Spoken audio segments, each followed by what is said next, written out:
welcome to Herodion. We're starting out here from the parking lot, looking out over the valley next to it towards Tekoa. You can see on top of the next hill there's sort of a village that is in a circular pattern here. That's Tekoa. That's where I live. If you keep on going up and above to the right, you start to see the ridgeline of the mountains that includes Route 60, the main highway that goes south, north, north-south, through the center, the heart of the country, down the mountain ridge, from Shechem in the north, down through Beit El, Jerusalem, Bethlehem, Hebron, and on down to Beersheba. Now we're going to take a turn. You may notice a little bit of distortion in the edges of the video. That's from some software I used to help make the whole thing more stable. This was shot with a GoPro and it was a little shaky, so please forgive that, but I think it otherwise makes the footage a lot better. Here in the parking lot, we've got the bathrooms. If you need to go, use these ones because there's no bathrooms inside the park. It's the rest of the parking lot. That's the way you come in. Just to the left of the bathrooms there, next to the picnic tables, you've got a water cooler so you can fill up your bottles or whatever else you're carrying water in, nice and cold. All right, now we're going to go on in. We're going to enter into the building itself. I had a couple of little friends with me on this particular day, taking care of this during the summer when my kids are off from school. So you'll see the hats of my boys bobbing in and out of the frame once in a while. Here in the entrance, you'll go up there to the counter and pay your entrance fee, and off to the right, inside the shop there, is the entrance to the movie. You just ask them when you pay the entrance fee about the movie, and they'll let you know when you can see it in the language you need, which I assume is English since you're listening to this in English. And even if it's there's another group watching in a different language, they can put the movie on the other language with English subtitles for you. So don't be shy to ask. The movie's about 10 minutes long. And when you come out, you head out the door on the other side of the building and head on up the mountain. We start going up this path. To the right there, the little fenced off areas, they used to have a model there of Herod's tomb, which has since been moved to a place later in this tour. We'll see it and we'll talk about it. So the tour starts with a walk up the mountain, and while we're heading up the hill, I'm going to tell you a little bit about where we are. So Herodion is an artificial hill. Not all of it. What we're walking up now still is part of the original hill.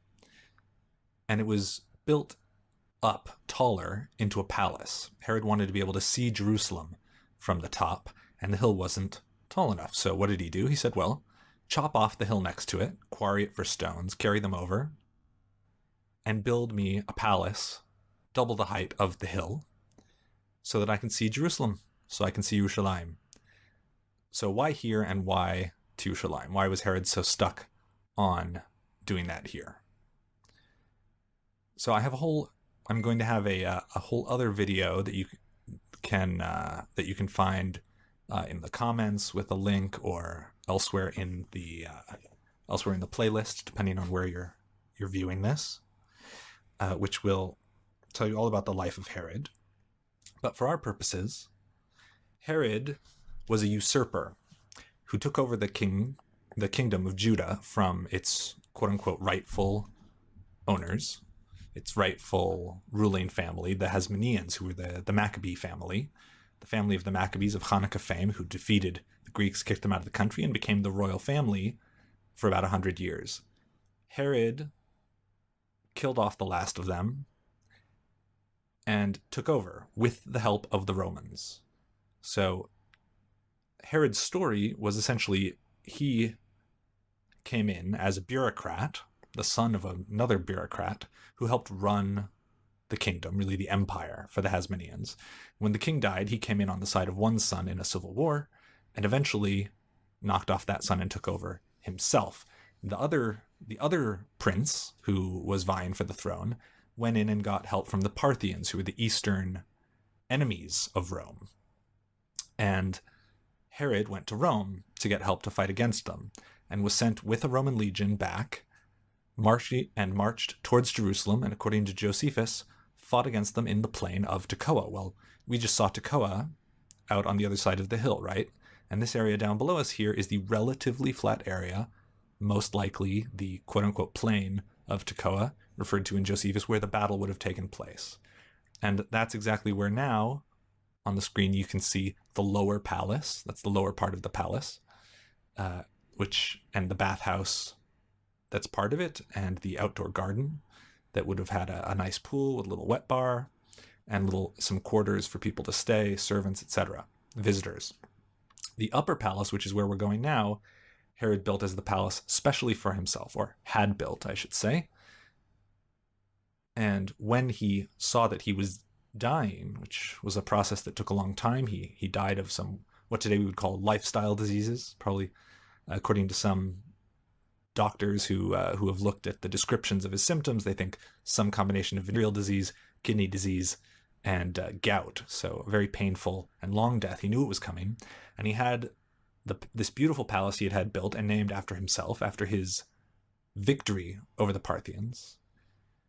He defeated them here, marched into Jerusalem, and became king. So from here is the place of his victory, and here was his final resting place and monument to who else? Himself, because he was quite a megalomaniac. So he had them build this huge palace to him, and then when he was dying, they covered it over with dirt to be essentially a funeral mound, at least from the outside, and built a platform on the outside with a mausoleum where he and later two of his sons would be buried with him, or buried isn't quite the right word, but interred in their sarcophagi. If you look down here, you can see off to the left, there's that mountain ridge line again, going from south down in the direction of Hebron and Gush Etzion, passing over now Bethlehem, and then off to the right, Jerusalem. And now we're back up on the path, and we're going to zip up this hill.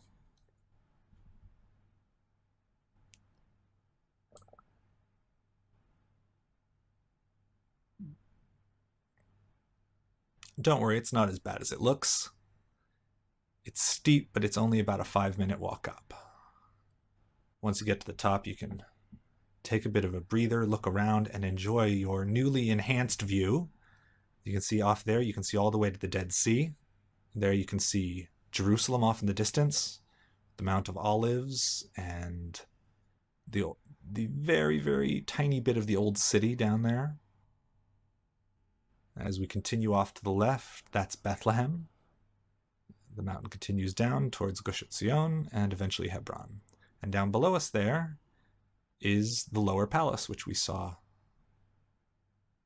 from about halfway up. And there's a nice visual there that you can look at if you don't have this all in your head to tell you what everything is. All right. Now turning around, and you can see down into the palace. Now we've got a nice model of what the palace would have looked like. You can see the main tower off to the left side. That would have been Herod's private room up there in the tower. The smaller towers would have been guardhouses on the other three edges of the